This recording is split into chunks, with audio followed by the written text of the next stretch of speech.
Russian forces have been shelling cities in eastern Ukraine, but Ukraine's military claims to have repelled at least 8 Russian attacks.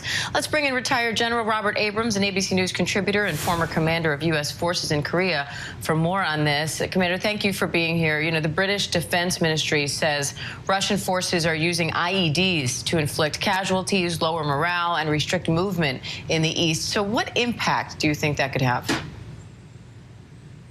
Well, Diane, as you know, IEDs that kind of came of age in the wars in Iraq and Afghanistan and certainly had an effect on our forces.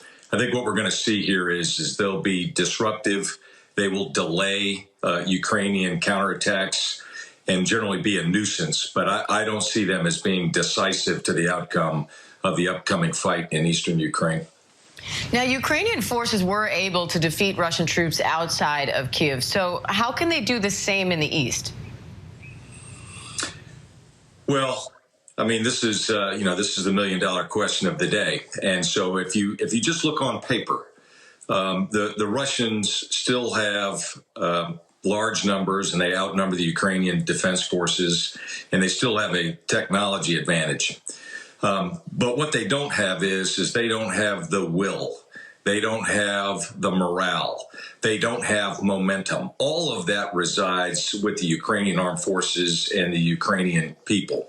And, you know, there's an old saying that the moral is to the physical as 3 is to 1. You can't put a price on that high morale inside the Ukrainian defense forces after their really, resounding defeat of the Russian attempt to seize Kyiv.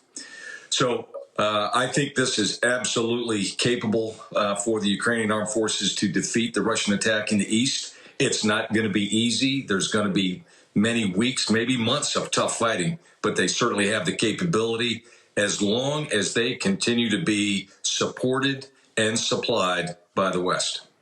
Now, Russia has appointed the so-called Butcher of Syria to lead its forces in Ukraine. What can you tell us about this general, and what does this appointment, putting him in a leadership position in this battle, tell you about where Russia is and what they want to do? So I think some of the highlighting of this designation of this particular general is a little overblown, personally. He is the commander of the Russian Southern Military District. This is a natural, normal alignment for that military district commander to be the overall theater commander. This was a huge mistake that Russia did not make at the onset of hostilities on the 24th of February.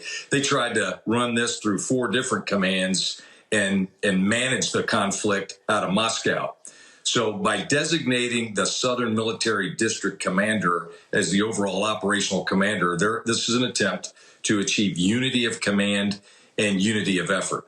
I'm not sure that's going to be very successful, but that's what their attempt is. The other thing I'd point out to you is that Russian 3-star generals, lieutenant generals, cycled through Syria on 9-month rotations. And I would be willing to say that you could have put that same nickname on every single Russian 3-star who served in Syria.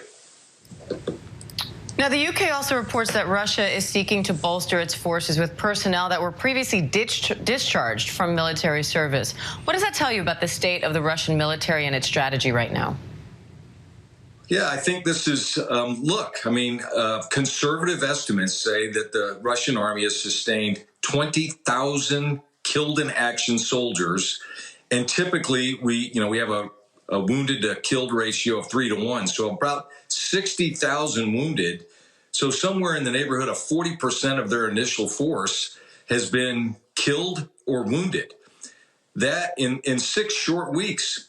So that certainly has had a huge impact on the fighting spirit of the Russian forces. They may be getting committed into the eastern Ukraine to reinforce what was already going on in the Donbass, but their heart's not going to be into it. And this bodes well for the Ukrainian defense forces. It bodes terribly for the outcome for the Russians. And you said their heart's not going to be in it. Morale is said to be extremely low among Russian troops. How important is that, and how does that affect what happens on the battlefield?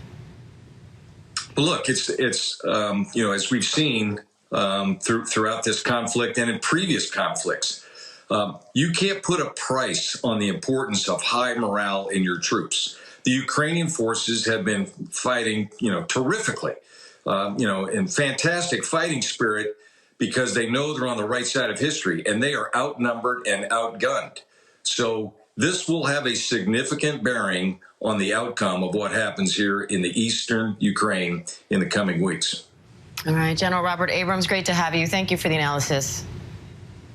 Thanks very much. Hi, everyone. George Stephanopoulos here. Thanks for checking out the ABC News YouTube channel. If you'd like to get more videos, show highlights, and watch live event coverage, click on the right over here to subscribe to our channel. And don't forget to download the ABC News app for breaking news alerts. Thanks for watching.